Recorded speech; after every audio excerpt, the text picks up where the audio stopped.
a los compañeros que no están presentes. ¿Sí? Les dije, estamos solamente 12 estudiantes, 4 no se acercaron a dar el examen interciclo. Bien, en la lógica,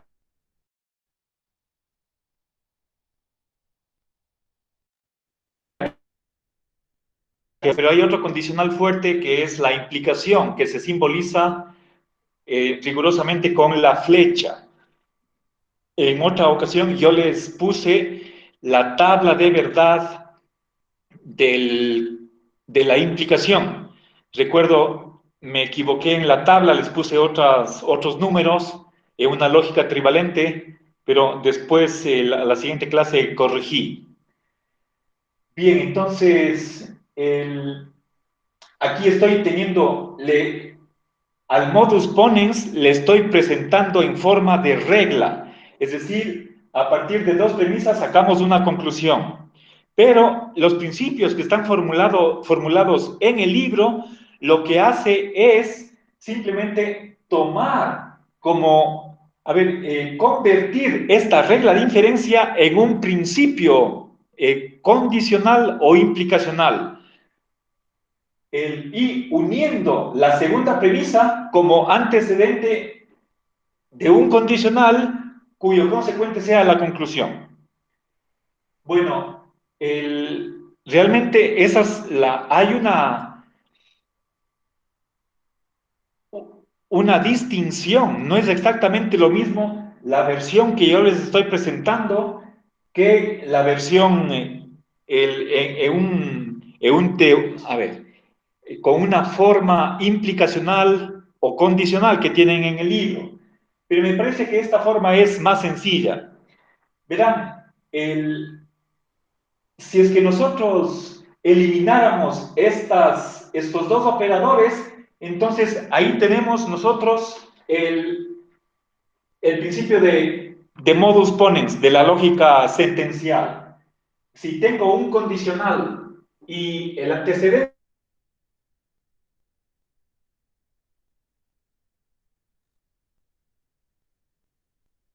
deóntico. La primera premisa, la premisa mayor, el condicional, está afectado por un operador deóntico, ¿sí? Puede ser la licitud o la obligación, y la conclusión es el miembro derecho de ese condicional afectado por el mismo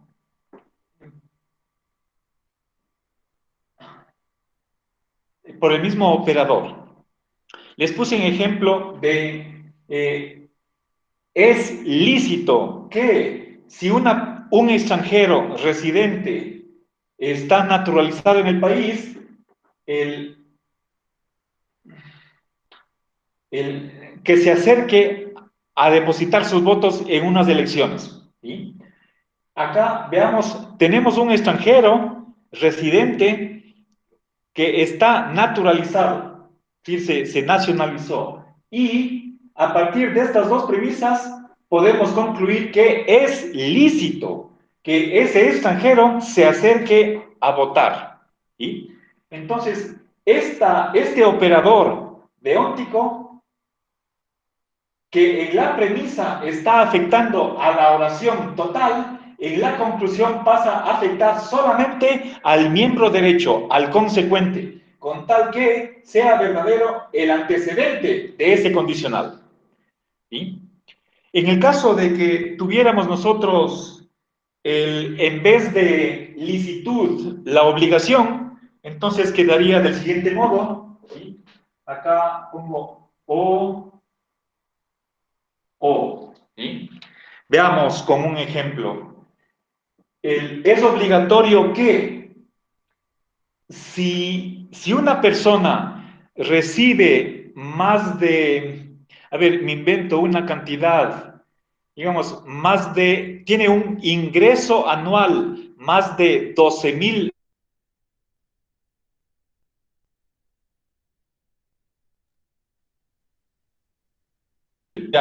Si un ecuatoriano tiene un ingreso anual más de 12,000 dólares, entonces tiene que hacer declaración a la renta. Y pongámonos un individuo, puede ser, llamémosle el Juan recibe un ingreso, percibe un ingreso anual de $12,000, de ahí que concluimos, este mismo operador que estaba afectando al condicional, ahora va a afectar solamente al consecuente. Es obligatorio que haga declaración a la renta. Entonces, fíjense, tengo un condicional, que puede ser una implicación, la cual está afectada por un operador, puede ser de obligación o licitud, más la verdad del antecedente, y de ahí concluimos, pasamos, trasladamos este operador que estaba afectando al condicional para afectar solamente al consecuente, al miembro derecho. ¿Sí? Entonces, ese es el principio de modus ponens deóntico. Bien, ahora el,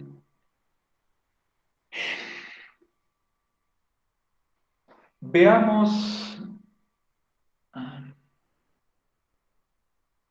verán,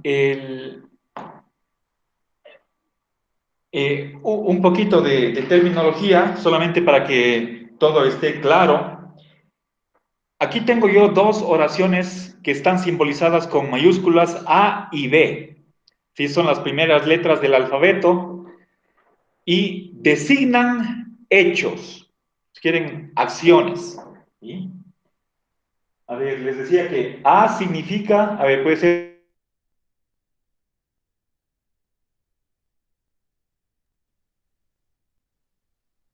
está naturalizada. B, esa persona se acerca a votar. ¿Sí? Bien, ahora, o en el otro ejemplo era, un ecuatoriano percibe un ingreso mensual, perdón, anual de $12,000. Acá B significaba esa persona, ese ecuatoriano, tiene que hacer, perdón, declara, no, perdón, me equivoqué cuando dije tiene que, ya me salté a la conclusión. Estaba describiendo el condicional. Aquí no aparece este operador. ¿Sí? V significa ese ecuatoriano hace declaración de la renta. Bien, entonces, a ver, la A se llama supuesto de hecho. ¿Sí? A ver,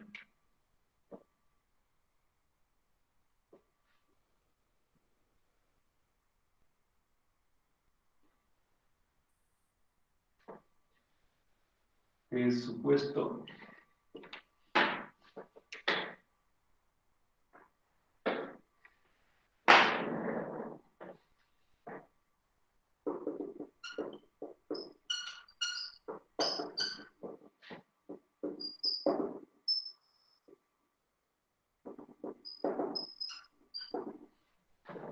Bien, eran la A, que es el antecedente del condicional o la implicación, recibe el nombre de supuesto de hecho. ¿Sí?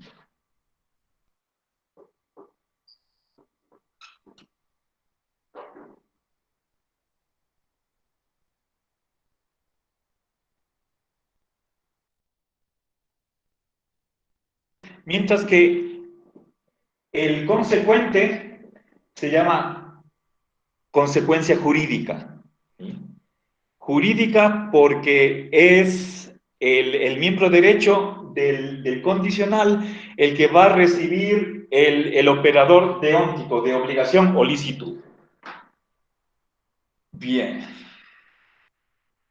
Ahora, en caso de que en lugar del condicional utilicemos la implicación, entonces solamente ahí importa los grados de verdad. Y cuando utilizamos la implicación. A ver, voy en este momento para que ustedes capten muy bien la diferencia entre condicional e implicación, voy a dar distintas lecturas de la implicación que está simbolizada con la flecha. A ver, verán,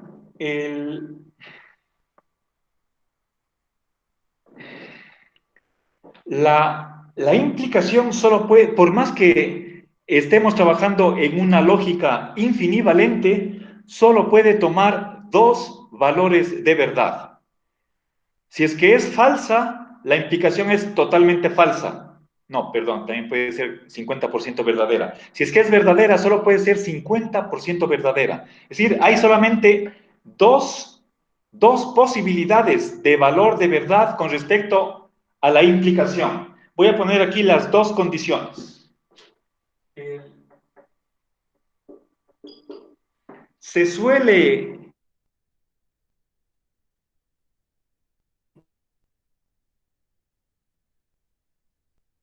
simbolizar el valor de verdad que toma esa oración. ¿Sí? Entonces, aquí tenemos dos posibilidades, o bien la implicación, o bien es semi-verdadera, 50% verdadera, o segunda posibilidad es falsa, totalmente falsa, cero. ¿Sí? Eh, el valor medio significa 50% verdadera y 50% falsa. Y está en la mitad entre 1 y 0. 1 es total verdad, 0 total falsedad. ¿Sí? Bien, ahora, ¿cuándo la implicación es verdadera? ¿Sí? Cuando el valor del antecedente es menor o igual que el valor del consecuente. ¿Sí?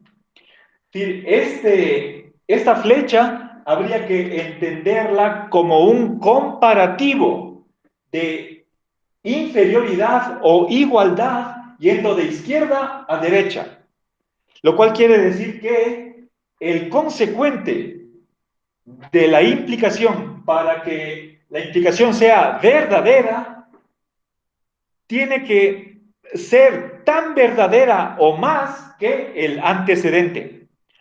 ¿Sí? Y en cambio es cero, totalmente falsa, en caso contrario. ¿Sí? En caso contrario, es decir, ¿cuál es ese caso contrario? Cuando el consecuente es menor que el antecedente. Y esa es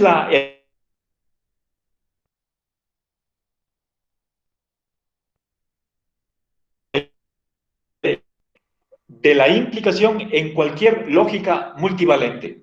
¿Sí? Que tenga 3, 5, 9, 10 valores o los que sean. Bien, entonces, fíjense, cuando utilizamos la implicación, tenemos que averiguar en qué medida sucede el supuesto de hecho y también al momento de que en la conclusión estemos hablando de la consecuencia jurídica, cuando el consecuente está afectado por un operador dióntico, eso también es algo gradual. ¿Sí? La obligatoriedad o la licitud puede darse en grados. ¿Sí? Eso quiere decir que algunas acciones son más obligatorias o están más prohibidas, unas son más permitidas, otras menos. ¿Sí? Eso es la cuestión de los grados. Pero la gradualidad no se refleja, no puede ser expresada con el mero condicional. Entonces, si queremos aceptar grados de realización de una conducta o grados de obligatoriedad, de licitud, para expresar esa gradualidad tenemos que utilizar la implicación. Y Lorenzo lo hace en muchos, bueno, por ejemplo, en el modus ponens nos da por lo menos dos versiones, o incluso versiones mixtas que mezcla condicional con implicación. ¿Sí? El, bueno, entonces, pero lo que yo quiero que ustedes capten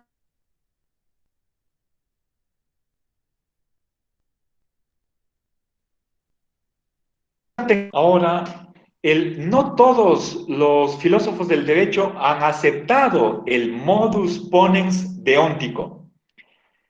En realidad, en la lógica deóntica estándar, que es la que inventó el von Wright, si no estoy mal, en el año 1951, no contiene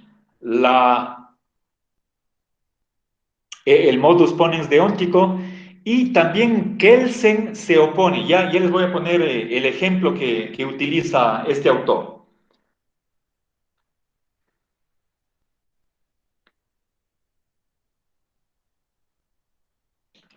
A ver,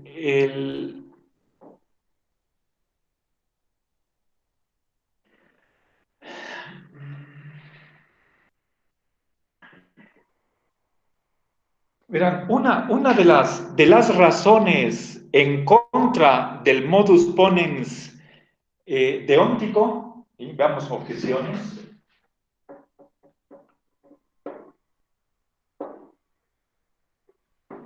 es la de que este operador deóntico no puede afectar al condicional, sino solamente al consecuente. ¿Y?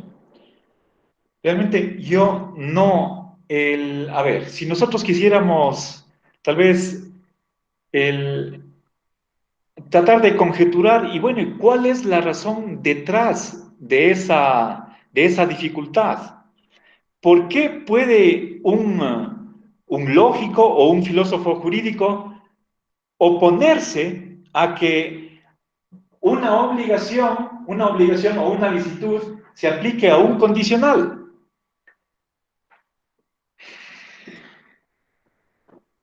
El- bueno, en este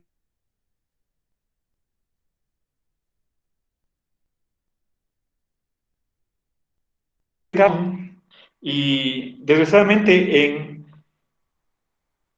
en el subrayado que yo tengo del texto, no he logrado captar esa razón del objetor, de aquel que se opone al modus ponens. Entonces, veamos lo que piensa Kelsen al respecto. Ya les voy a poner el nombre de él.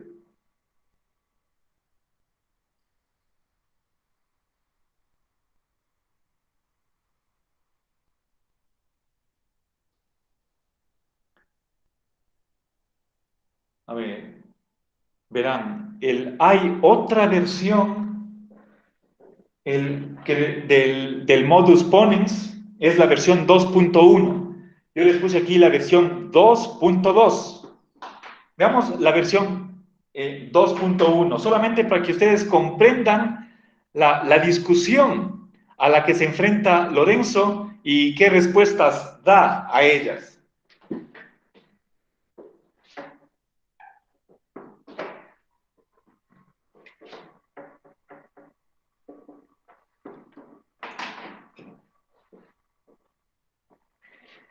La primera premisa es la misma: un condicional afectado por un operador deóntico.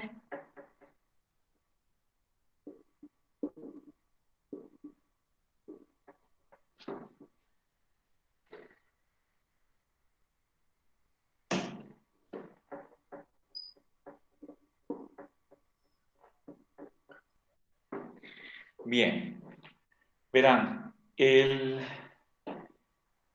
fijémonos aquí en lo siguiente. ¿Qué diferencias hay en esta versión 2.1 con la 2.2?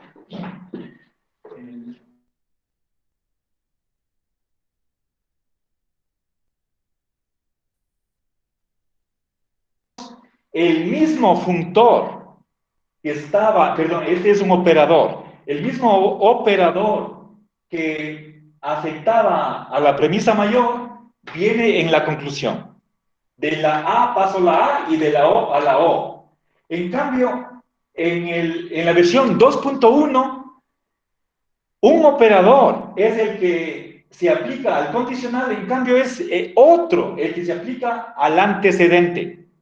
Y la conclusión no es normativa. ¿Sí? Entonces, fijémonos qué pasa acá. Podría yo poner al revés, que el condicional sea lícito, el antecedente sea obligatorio y de esa mezcla concluyo el consecuente. ¿Sí? Bien, aquí por favor, la O es de obligación, la A de autorización. No me estoy equivocando, es así. Pero esto es lo que se llama, verán, estoy pasando no importa el orden, ¿sí? Arriba puede estar la A, abajo la O, pero eso solamente en las premisas, ¿sí? Y la conclusión es fáctica.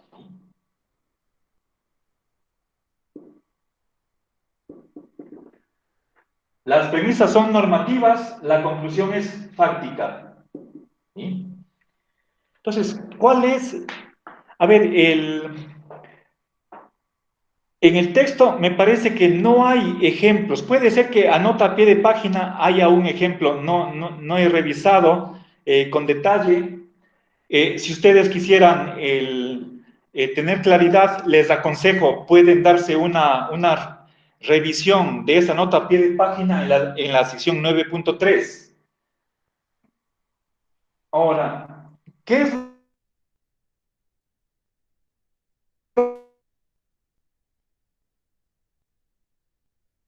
del modus ponens?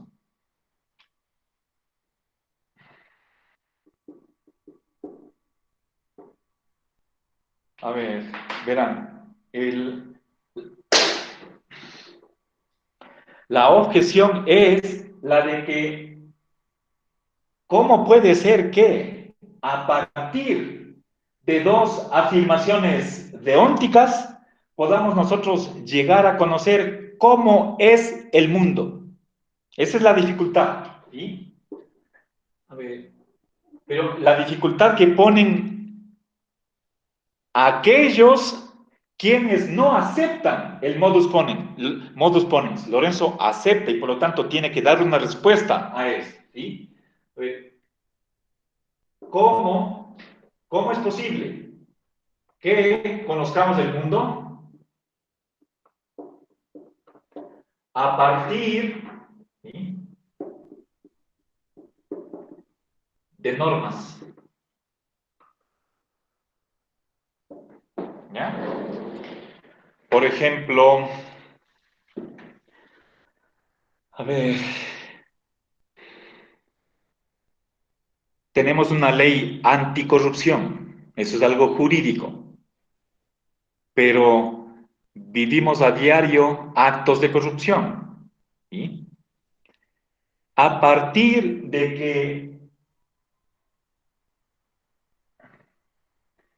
que la ley prohíba la corrupción, de ahí no puedo conocer nada acerca de cómo es el mundo. Por ejemplo, decir no hay corrupción. ¿Sí? Solo como un ejemplo.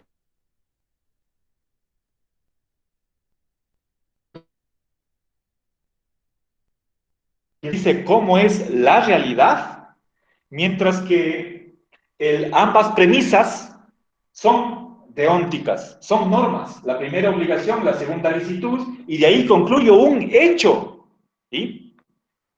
Si es que es obligatorio que si sucede A, se cumpla B, y A es lícito, por lo tanto, se cumple B. ¿Sí? Por modus ponens deóntico. Vamos a ver qué responde Lorenzo Peña ante esa dificultad.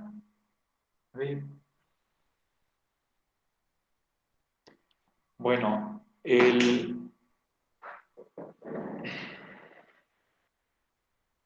creo que en el fondo, la raíz de esta preocupación tiene que ver con el neopositivismo.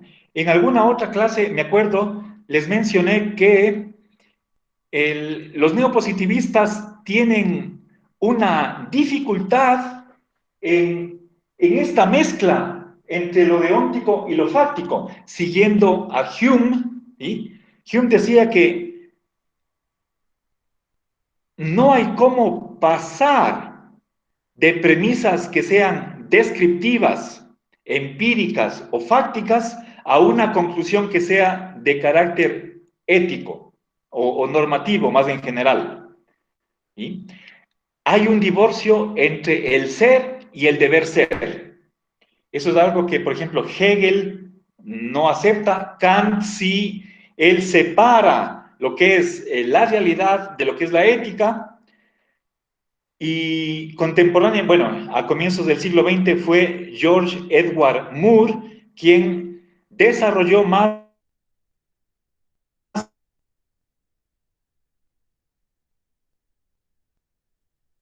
un párrafo en unas 10 líneas al final de una sección del Tratado sobre la Naturaleza Humana. Y puede ser que leyendo con atención el Hume no haya formulado ese principio, tal como se le suele atribuir. Bueno, en todo caso, las formulaciones generales suelen adjudicarle a Hume como el fundador de este punto de vista, de que a partir del conocimiento de la realidad no puedo llegar a conocer ninguna norma, y tampoco viceversa. Y entonces, en el fondo hay esa influencia de Hume, si quieren, empirista o neopositivista, detrás de esta objeción. Y recuerden, o sea, los neopositivistas dicen que una oración de la ética, o cualquier oración en general, o es analítica o es sintética, pero las oraciones de la ética no son analíticas. Y si es que fueran sintéticas, entonces deberían poder verificarse por la observación, pero desgraciadamente no hay cómo. ¿Sí?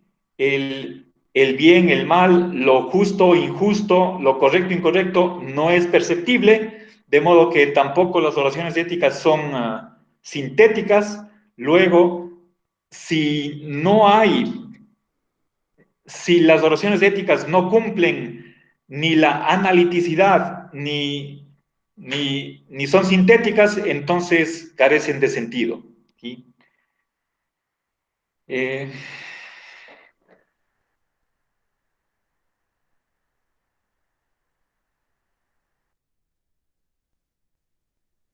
objeción. ¿Y qué dice Lorenzo? ¿Por qué? ¿Qué de malo hay en esa posición de los neopositivistas? Para eso vimos nosotros el holismo quiniano, que él ya desde los años 30 discutió con Carnap. Él escribió un artículo famosísimo, Dos dogmas del empirismo. Él no admite, Quine no admite la distinción entre analítico y sintético, y más, o si es que la admite, no será de un modo tan tajante y categórico, sino que gradualiza esa, esa distinción, y de resultas de lo cual puede admitir que incluso la lógica pueda sufrir los embates de la experiencia, que podamos nosotros cambiar la lógica en base a un estudio empírico. Y de hecho, precisamente en los años 30 se inventó una lógica cuántica, lógica que iba a aplicarse a la física cuántica, que no tenga tercero excluido, el principio de tercero excluido. Seguramente Carnap tenía conocimiento de eso, obviamente Quine también, y es desde ese punto de vista holista que se rechaza esta distinción entre analítico y sintético y por lo tanto cae esta objeción.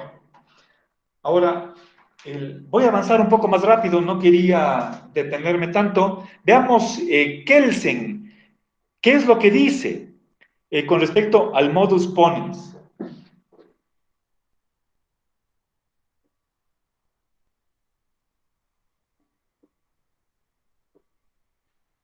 Hans Kelsen es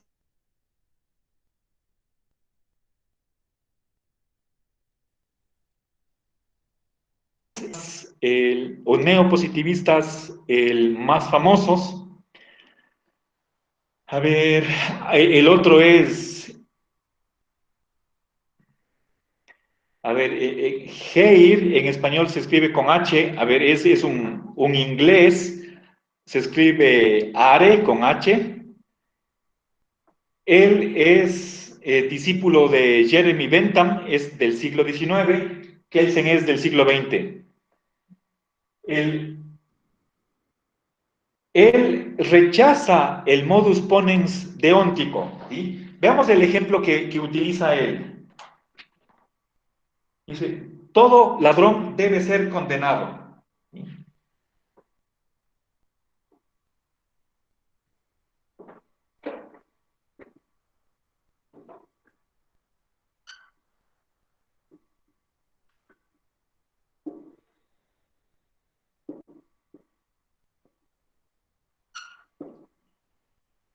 Debe ser condenado. ¿Sí?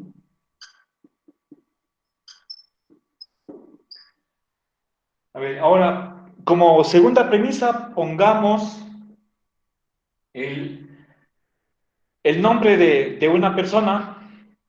A ver, Julián es ladrón. ¿Sí?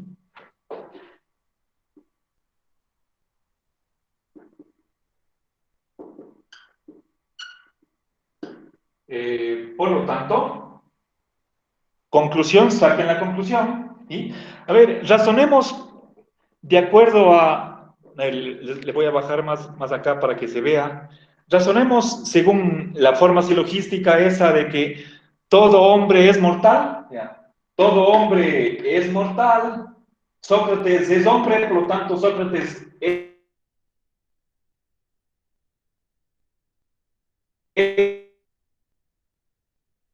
el silogismo sobre hombre mortal y Sócrates es válido, pero en cambio cuando aparece aquí el operador de obligación, el silogismo ya no vale. Entonces, acá nosotros podríamos, Julián debe ser condenado.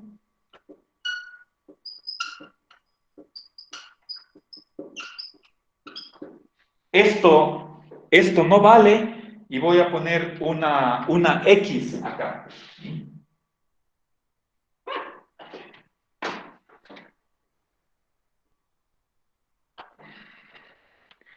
La, el paso de estas dos premisas a la conclusión no se da porque de por medio está este operador, ¿sí?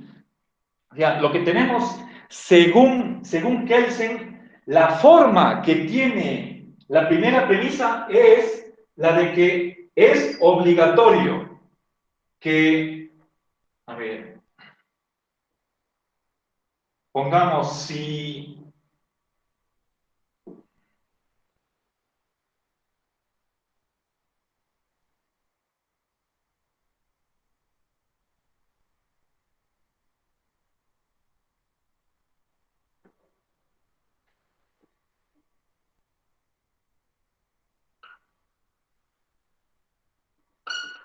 voy a poner la H para abreviar a todo hombre, a ver,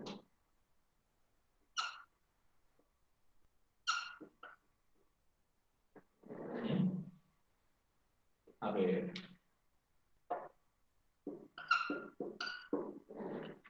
el, la forma que tiene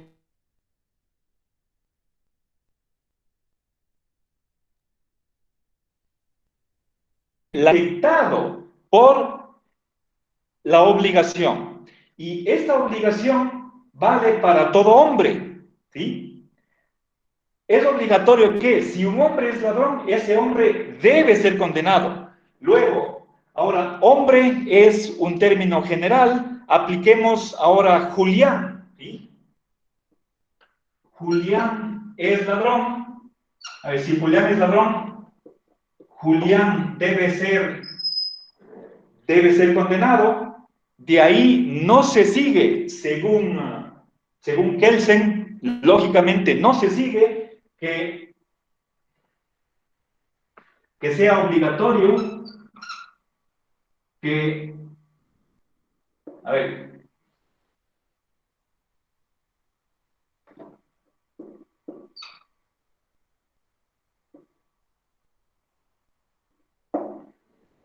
bien, ya dentro del consecuente ya está el verbo deber, ¿sí? Aquí está, ¿sí? Pero, ¿por qué no se sigue? ¿Sí? A ver, perdón, ¿sí? Fíjense, si no estuviera en el, si en la premisa mayor, no estuviera este operador de obligación, ahí tendríamos entonces ¿sí? Ahí tendríamos simplemente el modus ponens, un condicional, el antecedente y el consecuente, ¿sí? El problema que ve, según Kelsen, es que la primera premisa no es un condicional,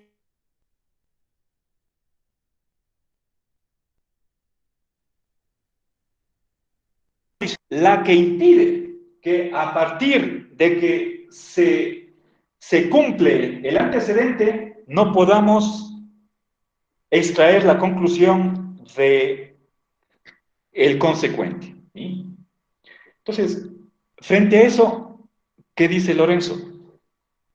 Que hay un grave problema. Si nosotros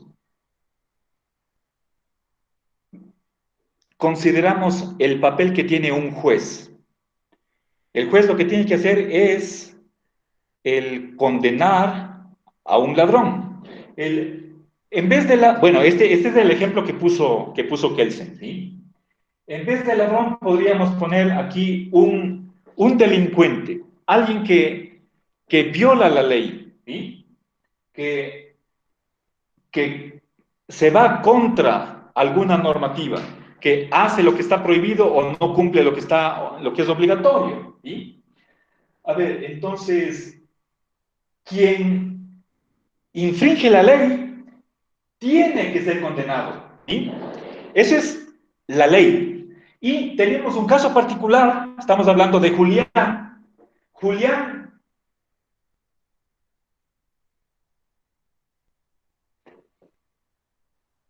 a Julián se le aplica el supuesto de hecho, ¿sí? Acá está. Cumple las características que están en el antecedente de la ley. Y sin embargo, con respecto a Julián, estamos hablando de un individuo concreto, particular, específico, ¿sí? No debe recibir la consecuencia jurídica, lo cual significa que el juez no está obligado a imponerle el castigo que ordena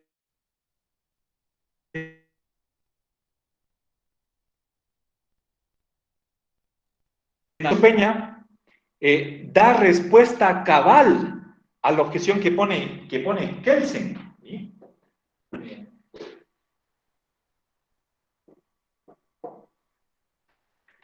¿Cuál es el problema? Según, a ver, veamos, verán, tengo aquí quiero analizar de qué naturaleza son las premisas y la conclusión. La primera premisa es deóntica, la segunda es fáctica y la tercera, recuerden, ¿sí? La tercera premisa es deóntica, debe ser condenado. ¿Sí? Entonces, y fíjense aquí lo que lo que le perturba a Kelsen es que a partir de un hecho, con la ayuda de una obligación, se deduzca algo normativo. ¿Sí? Eso va contra ese divorcio que, que fue supuestamente declarado por Hume y luego desarrollado por Moore. Lo fáctico y lo deóntico van por caminos diferentes, hay ahí un abismo, un divorcio entre ambos ámbitos, por lo tanto, de un hecho no podemos deducir una consecuencia jurídica. El problema que ve Lorenzo es que si no valiera el modus ponens, entonces el juez no tendría obligación de condenar al delincuente. O sea, podemos aceptar que todo ladrón,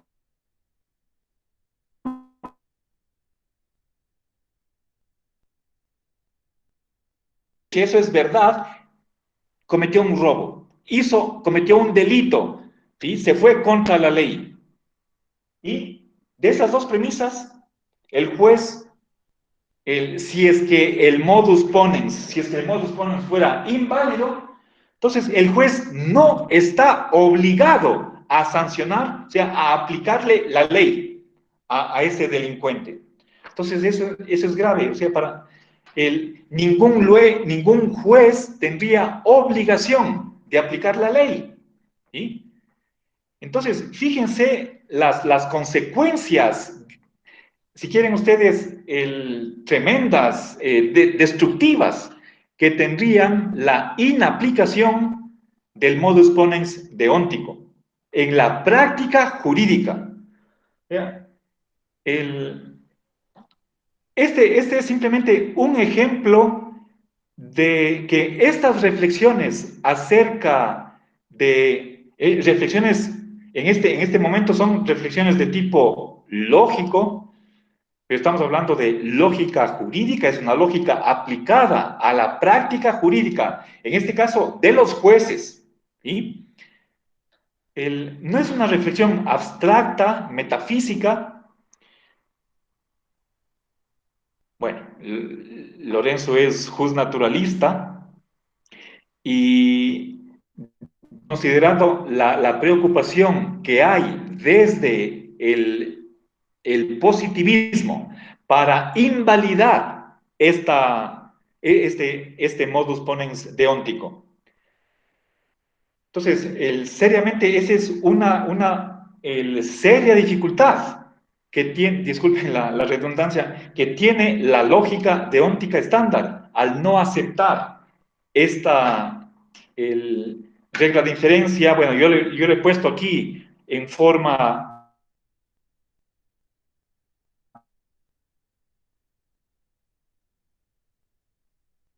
un principio condicional o implicativo. Bueno, se me acabó el tiempo, discúlpenme, pero creo que con esta explicación asumo que se entiende las motivaciones que están detrás del rechazo del modus ponens y la respuesta que da Lorenzo, basado en la práctica jurídica para aceptar una regla de inferencia de la lógica nomológica. ¿Sí? Bien, les agradezco por su atención. Entonces, ya voy Disculpe, a... no estaba lista.